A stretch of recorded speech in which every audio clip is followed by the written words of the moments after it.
Hello दोस्तों, मेरा नाम रानी है। मैं 32 साल की हूँ और बदन में ऐसी प्यास जो हर वक्त चलती रहती है और बुझाने का नाम नहीं लेती है। और देखो ना, ये उम्र ऐसी है कि कभी कभी रात को अकेले लेटे लेटे सोचती हूँ कि ज़िंदगी ने मुझे क्या क्या दिया और क्या क्या छीन लिया। दूध जैसा गोरा रंग और आंखें बड़ी बड़ी हैं, बाल लंबे काले जो कमर तक आते हैं, और फिगर, अरे हाय, वो तो ऐसा है कि जब साड़ी पहनती हूँ तो लोग घूरते रह जाते हैं, क्योंकि यह भरावदार जवानी और शरीर की भरावट ऐसी है कि बस अल्लाह रहम करें। विधवा हूँ मैं। पति को गए हुए 3 साल हो चुके हैं। जब से लेकर अब तक मुझे किसी ने छुआ तक नहीं है, लेकिन दिल में वो आग अभी भी सुलग रही है, समझे ना। कभी कभी मन करता है किसी को गले लगा लूँ, लेकिन फिर सोचती हूँ नहीं रानी, तू मजबूत बन। मैं बहुत अकेलापन महसूस करती हूँ और सोचती हूँ कोई ऐसा हो जो मेरी रातों को रंगीन कर दे और मेरा अकेलापन दूर हो जाए, क्योंकि मेरे भी कुछ अरमान हैं। मैं भी एक औरत हूँ। और हाँ, अगर आप भी मुझसे बात करना चाहते हो तो मैंने मेरा नंबर इसी वीडियो में बताया है, तो पूरी कहानी सुनो, क्योंकि मेरा नंबर इसी कहानी में है। साड़ी पहनते ही सबकी नज़रें मुझ पर चिपक जाती हैं। गांव के सभी बूढ़े और जवान मुझ पर फिदा रहते हैं और देखकर सोचते हैं कि यार कितनी सुंदर है ये लड़की, काश ये मेरी होती। पति के जाने के बाद ये शरीर अभी भी वैसा ही है, गर्म नरम, जैसे किसी को छूने का इंतज़ार कर रहा हो। रातें कटती हैं तो कभी कभी हाथ खुद ही नीचे चला जाता है, लेकिन वो तो बस अकेलापन है। जानती हूँ तुम क्या सोच रहे हो, खासकर वो वाले जो कहानी सुनने आए हैं। दोस्तों, ये कहानी मेरी और मेरे सौतेले बेटे राजू की है। कहानी बहुत ही ज़्यादा मज़ेदार होने वाली है, जिसमें आपको बहुत मज़ा आएगा। कहानी पूरी सुनिए और देखिए मेरे और मेरे सौतेले बेटे राजू के बीच आखिर क्या क्या हुआ। चलो शुरू करते हैं। हेलो दोस्तों, सबसे पहले मैं आपसे रिक्वेस्ट करना चाहती हूँ कि वीडियो देखने के बाद सब्सक्राइब ज़रूर कर लीजिएगा। मैं इन वीडियोस को बनाने में बहुत मेहनत करती हूँ और इसी से मैं अपना खर्चा चलाती हूँ। जो भी सब्सक्राइब करेगा, मैं दुआ करती हूँ कि उसकी ज़िंदगी बहुत अच्छी, अमीर और खुशहाल हो। प्लीज़ प्लीज़ सब्सक्राइब कर लीजिएगा। मेरा सौतेला बेटा राजू है। वो 18 का जवान लड़का है, लंबा चौड़ा, मसल्स ऐसे कि देखकर लगे कोई पहलवान है। शुरू में तो सब ठीक था, लेकिन धीरे धीरे मैं, अरे कुछ कहना नहीं, बस सुनो मेरी बात। मेरा जन्म एक छोटे से गांव में हुआ था, महाराष्ट्र के करीब, जहाँ खेतों की हरियाली और नदियों का पानी ही जिंदगी है। पापा किसान थे, माँ घर संभालती। मैंने बड़ी होकर पढ़ाई की, लेकिन शादी हो गई 18 में ही। मेरा पति सुरेश था, अच्छा आदमी, लेकिन एक हादसे में चला गया। उसके पीछे 2 बच्चे छोड़ गया, बेटी नेहा जो अब 10 साल की है, और बेटा राजू। अरे राजू तो सौतेला है, सुरेश की पहली शादी में पैदा हुआ था वो। जब सुरेश की पहली बीवी गुजर गई तो सुरेश ने मुझसे शादी कर ली। राजू तब छोटा था, 5 साल का। अब वो बड़ा हो गया है और घर में, हाय राम, कभी कभी उसकी नज़रें ऐसी पड़ती हैं कि लगता है कुछ तो बोल देगा, लेकिन मैं तो माँ हूँ ना, सौतेली ही सही। घर छोटा सा है, 2 कमरे, एक आंगन और बाहर खेत। हम तीनों रहते हैं, मैं, नेहा और राजू। नेहा स्कूल जाती है, राजू पास के कॉलेज में। मैं घर का काम करती हूँ, कभी कभी सिलाई का काम लेकर पैसे कमाती हूँ। एक शाम की बात है, मैं रसोई में खड़ी थी, चूल्हे पर रोटियां सेंक रही थी। बाहर बारिश हो रही थी, लेकिन अंदर गर्मी ऐसी कि पसीना आ रहा था। साड़ी का पल्लू कंधे से सरक गया था और मैंने उसे ठीक करने की कोशिश की, लेकिन हाथ गीले थे आटे से। राजू अंदर आया अपनी किताबें रखते हुए। वो थका थका सा लग रहा था, शर्ट के बटन खुले हुए, छाती पर पसीना चमक रहा था। उसकी छाती की मांसपेशियां ऐसी चमक रही थीं कि लग रहा था जैसे कोई तेल लगाया हो। और मैंने अनजाने में नज़रें फेर लीं, लेकिन मन में कुछ हलचल हुई। माँ, आज कॉलेज में क्या मज़ा आया, वो बोला और मेरी तरफ देखा। उसकी आंखें मेरी कमर पर रुकीं, जहाँ साड़ी थोड़ी सिकुड़ गई थी और वहाँ की कर्व्स साफ दिख रही थी, जैसे कोई नज़र चिपक गई हो। मैंने हंसकर कहा, अरे राजू, पहले हाथ मुंह धो लो, फिर बताना, रोटियां जल रही हैं क्या। वो मुस्कुराया, उसकी मुस्कान में कुछ शरारत भरी हुई थी। नहीं माँ, जलेंगी तो तुम ही बुझाओगी ना, तुम्हारी आग तो इतनी तेज़ है कि कोई भी बुझाने की कोशिश करेगा। अरे ये क्या बोला। मैंने सोचा शायद मजाक है, लेकिन मन में कुछ खटका, जैसे कोई गर्म सांस मेरी गर्दन पर लग गई हो। वो पास आया, पानी का जग उठाया और मेरे पास खड़ा हो गया। उसका कंधा मेरे कंधे से छू गया और मैंने महसूस किया उसकी गर्माहट, वो गर्मी जो सीधे मेरे बदन में उतर गई, जैसे कोई आग सुलगा दी हो। माँ, अनिल, तुम्हारी साड़ी गीली हो गई है, वो बोला और हाथ बढ़ाया जैसे पूछने को। उसके हाथ इतने करीब आए कि मैं अपनी सांस रोक ली। मैंने पीछे हटकर कहा, बस कर राजू, मैं खुद संभाल लूँगी, जा बाहर बैठ। लेकिन वो हंस पड़ा, उसकी हंसी में कुछ गहरा था। माँ, मैं तो बस मदद कर रहा हूँ, तुम्हें पता है मैं बड़ा हो गया हूँ अब मेरी ताकत तुम्हारी मदद के लिए ही है। उसकी बातों में कुछ था, जैसे कोई छिपा मतलब, और मैंने सोचा क्या ये बस मदद है या कुछ और। मैंने रोटी निकाली और सोचा ये लड़का अब जवान हो गया है, सावधान रहना पड़ेगा। लेकिन रात को सोते वक्त मन में ख्याल आया, क्या राजू को मुझसे कुछ, नहीं रानी, ये गलत है। लेकिन उसकी वो गर्माहट याद आ रही थी, जैसे कोई सपना सा। अगली सुबह फिर वही। सुबह उठी तो राजू पहले से ही आंगन में था, कुल्हाड़ी से लकड़ी काट रहा था। उसकी बाजुएं फूल रही थीं, पसीना टपक रहा था, हर वार के साथ उसकी मसल्स तन जाती। और मैंने चुपके से देखा, मन में कुछ अजीब सा लगा। मैंने चाय बनाई और बाहर ले गई। राजू, पी लो चाय, मैं बोली। वो रुका, सांसें तेज़, छाती ऊपर नीचे हो रही थी और बोला, माँ तुम्हारी चाय तो हमेशा गर्म रहती है, लेकिन आज तो और भी तीखी लग रही है, जैसे तुम्हारी आंखों में वो चमक हो। मैंने हंसकर कहा, अरे मसाला डाला है ना? लेकिन वो नज़रें नीची करके बोला, हाँ माँ, मसाला तो तुम ही हो, तुम्हारा वो स्वाद जो किसी को भी दीवाना बना दे। हाय, ये क्या कह रहा है? मैंने चाय का कप थमा दिया और अंदर चली गई, लेकिन मन में उथल पुथल मच गई, जैसे कोई आग लग गई हो अंदर। नेहा स्कूल चली गई और घर में सिर्फ हम दो। मैंने सिलाई मशीन पर काम शुरू किया, लेकिन राजू अंदर आ गया। माँ, मुझे किताब में एक चैप्टर समझ नहीं आ रहा, वो बोला और मेरे बगल में बैठ गया। उसकी टांग मेरी टांग से छू गई और वो हिला भी नहीं। वो स्पर्श इतना गर्म था कि मेरी साड़ी के नीचे कुछ सिहरन हो गई। मैंने किताब देखी, लेकिन आंखें उसकी ओर चली गईं। ये तो आसान है राजू, देखो, मैं समझाने लगी, लेकिन वो पास सरक आया। माँ, तुम्हारी उंगलियाँ कितनी नरम हैं, जैसे रेशम की, छूने को जी चाहता है। मैंने हाथ खींच लिया। बस कर, पढ़ाई पर ध्यान दे। लेकिन वो बोला, माँ तुम्हें पता है, गाँव में सब कहते हैं कि तुम बहुत खूबसूरत हो, और मैं भी सोचता हूँ काश मैं तुम्हें और करीब से देख पाऊँ। मैंने सिर झुका लिया। चुप रहो राजू, ऐसी बातें मत करो। लेकिन मन में कुछ अच्छा लगा, जैसे कोई तारीफ सुन ली हो, और डर भी। क्या होगा अगर ये बढ़ गया? दोपहर तक वो वहीं बैठा रहा, कभी कभी हाथ छू जाता और मैं चुप रह जाती। हर छुआन में एक सस्पेंस, जैसे अगला क्या होगा। शाम को जब नेहा लौटी तो सब नॉर्मल हो गया, लेकिन रात को सोचती रही, क्या ये सही है? मन में राजू की वो नज़रें घूम रही थी और मैंने अनजाने में हाथ नीचे ले गई, लेकिन रुक गई। नहीं, ये गलत है। अगले कुछ दिन ऐसे ही बीते। राजू अब रोज़ मेरे पास आता, कभी रसोई में मदद के बहाने, कभी आंगन में बातें करने। एक दिन दोपहर में मैं कपड़े धो रही थी नदी किनारे। गर्मी ज़्यादा थी, साड़ी भीगी हुई, मेरी साड़ी पानी से चिपक गई थी और कर्व्स साफ दिख रहे थे। राजू आया। माँ, मैं मदद करूँ? वो बोला और पानी में उतर गया। उसके कपड़े भीग गए, चिपक गए शरीर से। उसकी मसल्स साफ नजर आ रही थीं, जैसे कोई मूर्ति हो। मैंने नज़रें हटा ली, लेकिन वो बोला, माँ देखो तो कितना ठंडा पानी है, तुम भी आओ ना, तुम्हारा बदन तो इतना गर्म है, ये पानी को भी गर्म कर देगा। मैंने मना किया, नहीं राजू, मैं ऊपर रहूँगी। लेकिन उसने हंसकर पानी छिड़का। अरे माँ, डर क्या रही हो? मैं हूँ ना, मैं तो तुम्हें संभाल लूँगा। पानी मेरी साड़ी पर गिरा और वो भीग गई। अब मेरी साड़ी पारदर्शी हो गई और मैंने जल्दी पल्लू संभाला। अब तो आ ही जाओ, वो बोला। मैं हंस पड़ी और थोड़ा नीचे उतर गई। हम दोनों कपड़े धोने लगे, लेकिन बीच में वो मेरा हाथ पकड़ लिया। माँ, तुम्हारे हाथ फिसल रहे हैं, लेकिन मेरे हाथ मजबूत हैं, पकड़ लो। उसका स्पर्श गर्म था और मैंने सोचा, ये तो बच्चा है, लेकिन नहीं, वो जवान है और उसकी पकड़ में कुछ ताकत थी जो मुझे डरा रही थी। शाम को घर लौटे तो नेहा सो रही थी। राजू बोला, माँ आज मज़ा आया ना, अगली बार और मज़ा करेंगे। मैंने कहा, हाँ लेकिन अगली बार अकेले मत जाना। वो मुस्कुराया। तुम्हारे बिना कैसे? तुम्हारी मौजूदगी ही मज़ा है। रात को बिस्तर पर लेटी तो मन में सवाल उठे, क्या राजू मुझसे प्यार करता है या ये बस नौजवानी की शरारत है? मैंने खुद को समझाया, तू माँ है, लेकिन दिल कह रहा था कुछ और रात भर नींद नहीं आई। हर पल सोचती रही कि अगला दिन क्या लाएगा। धीरे धीरे दिन गुजरते गए और राजू की बातें और करीब होती गईं। एक शाम हम आंगन में बैठे थे, चांदनी रात थी। नेहा अंदर सो गई थी। राजू बोला, माँ तो तुम्हें कभी अकेलापन महसूस होता है? मैंने सिर हिलाया।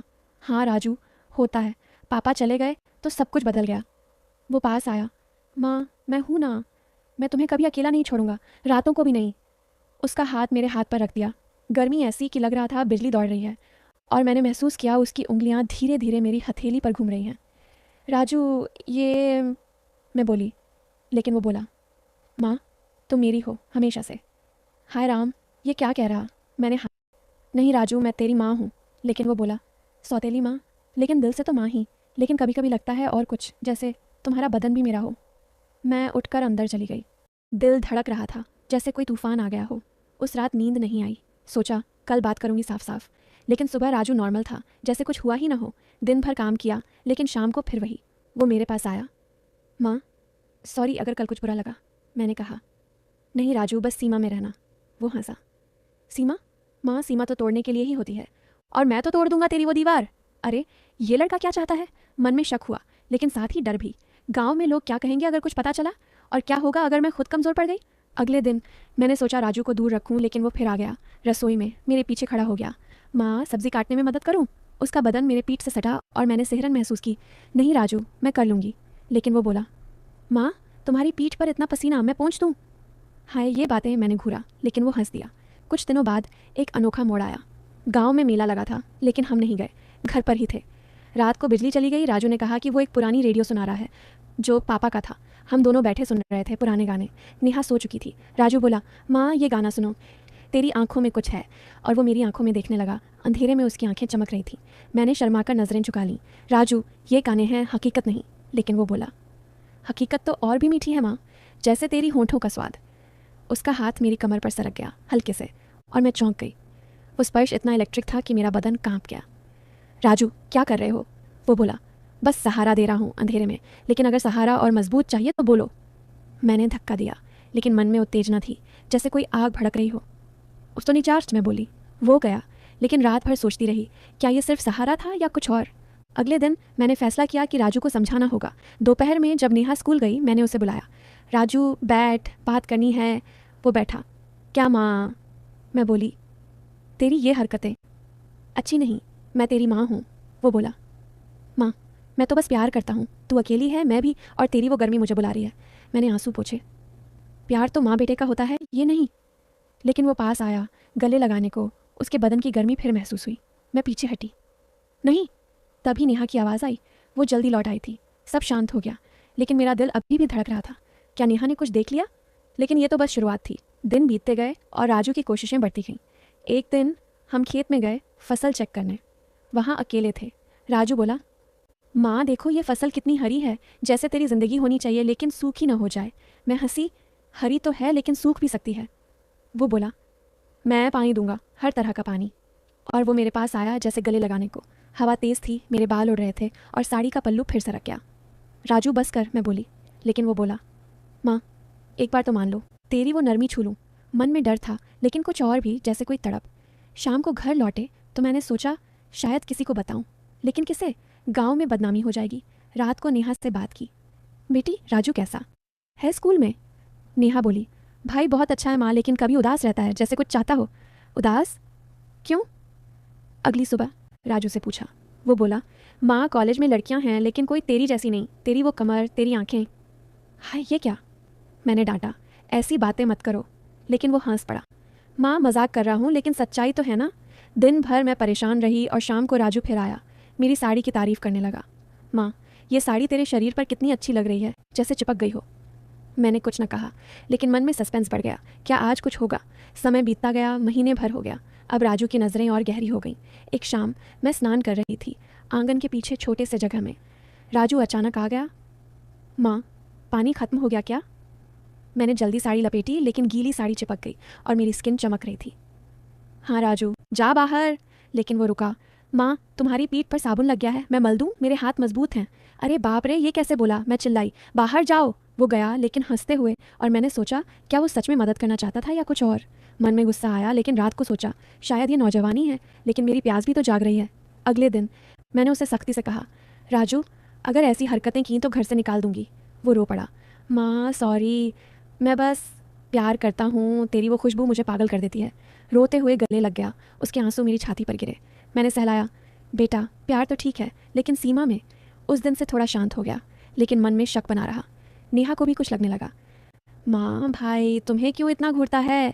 मैंने हंसकर टाल दिया, बस बच्चा है। लेकिन अंदर से डर लग रहा था, क्या नेहा समझ जाएगी? फिर एक दिन गाँव में पंचायत हुई। कोई झगड़ा था पड़ोसियों का। हम गए और वहाँ राजू ने मेरी रक्षा की जब कोई आदमी गलत नज़र से देखा। माँ डरो मत, मैं हूँ, वो बोला और उस आदमी को धमकाया। घर लौटे तो मैंने धन्यवाद कहा। वो बोला, माँ तुम मेरी हो, कोई छू भी नहीं सकता, लेकिन मैं तो छूना चाहता हूँ। फिर वही बात। लेकिन अब लग रहा था शायद ये प्यार है, लेकिन गलत तरह का। मैंने फैसला किया राजू को कॉलेज भेज दूँ शहर, लेकिन पैसे कहाँ? सिलाई का काम बढ़ाया। राजू मदद करने लगा, लेकिन अब साफ साफ।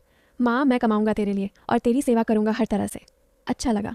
धीरे धीरे उसकी हरकतें कम हुईं, लेकिन एक रात तूफान आया, बिजली गिरी, घर हिल गया। हम डरे हुए थे। राजू ने मुझे गले लगाया। माँ कुछ नहीं होगा। उसका बदन मेरे बदन से सटा और मैंने महसूस किया उसकी ताकत। इस बार सहारा लगा, नेहा भी लग गई। सुबह सब ठीक, लेकिन उस रात की याद में मैंने सोचा शायद ये प्यार ही है। चलो और गहराई में जाते हैं। उन दिनों की यादें अभी भी ताज़ा हैं। जब राजू की वो नज़रें मेरी कमर पर रुक जाती तो लगता था जैसे कोई आग लग गई हो। एक बार रसोई में मैं आटा गूंद रही थी, मेरे हाथों में आटा चिपक गया था और राजू आया। माँ हाथ धो दूँ? वो बोला और पानी डालने लगा, लेकिन उसके हाथ मेरे हाथों पर रुके, धीरे धीरे रगड़ने लगा। माँ कितने नरम है ये, जैसे कोई फल हो। मैंने हंसकर हाथ खींचा, लेकिन मन में सवाल, क्या ये बस सफाई है या कुछ और? शाम को जब सूरज डूब रहा था, आंगन में मैं झाड़ू लगा रही थी। साड़ी ऊपर चढ़ गई थी, टांगें दिख रही थीं। राजू ने देख लिया। माँ सावधान, हवा तेज़ है, साड़ी उड़ न जाए। वो पास आया, पल्लू पकड़ लिया, लेकिन उसका हाथ मेरी जांघ के करीब आ गया। मैं संभाल लूँ? हाय, मैंने धक्का दिया, लेकिन दिल की धड़कन तेज़ हो गई। रात को जब सब सो गए मैं बिस्तर पर लेटी तो राजू का कमरा पास था। कभी कभी उसकी सांसें सुनाई देती और सोचती क्या वो भी जाग रहा है। एक रात मुझे प्यास लगी, पानी पीने गई और राजू जाग गया। माँ क्या हुआ, मैं पानी लाऊं? वो उठा, शर्ट बिना सिर्फ धोती में उसका बदन चांदनी में चमक रहा था। पानी देते हुए उसका हाथ मेरे होठों को छू गया।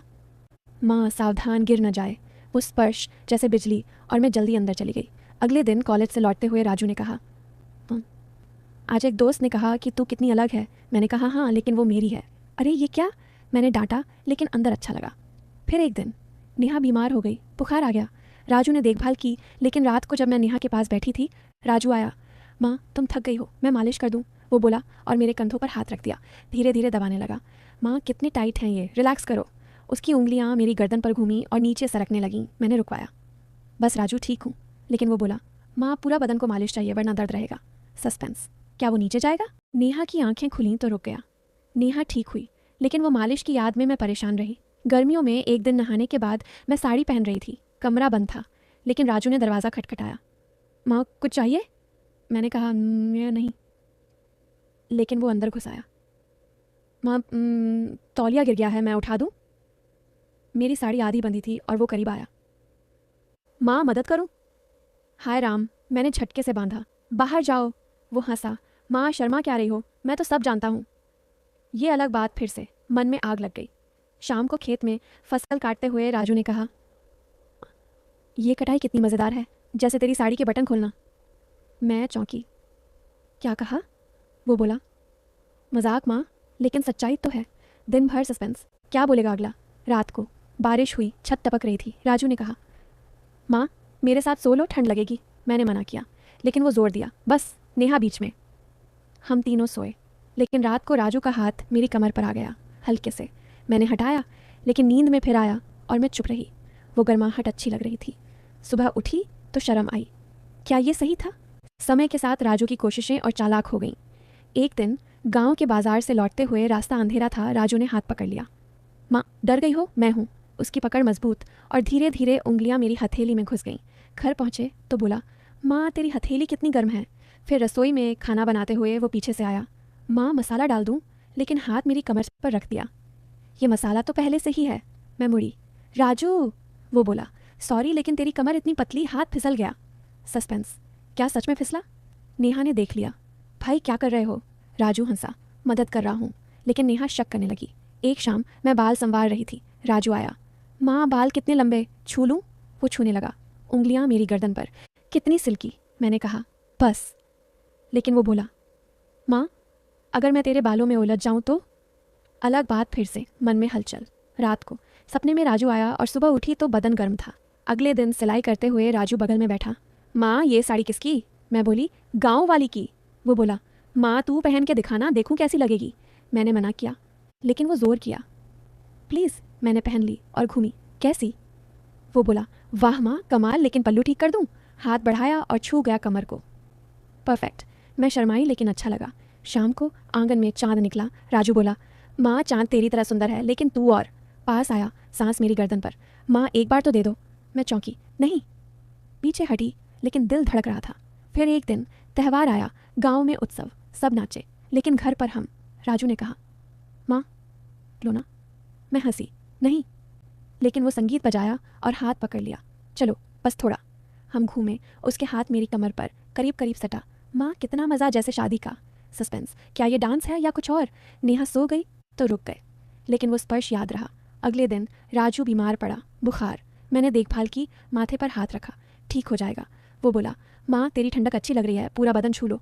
मैंने पानी से पोंछा, लेकिन उसके सीने पर हाथ गया, मसल्स महसूस हुए। माँ, और नीचे भी। मैं रुक गई, बस। लेकिन मन में उत्तेजना।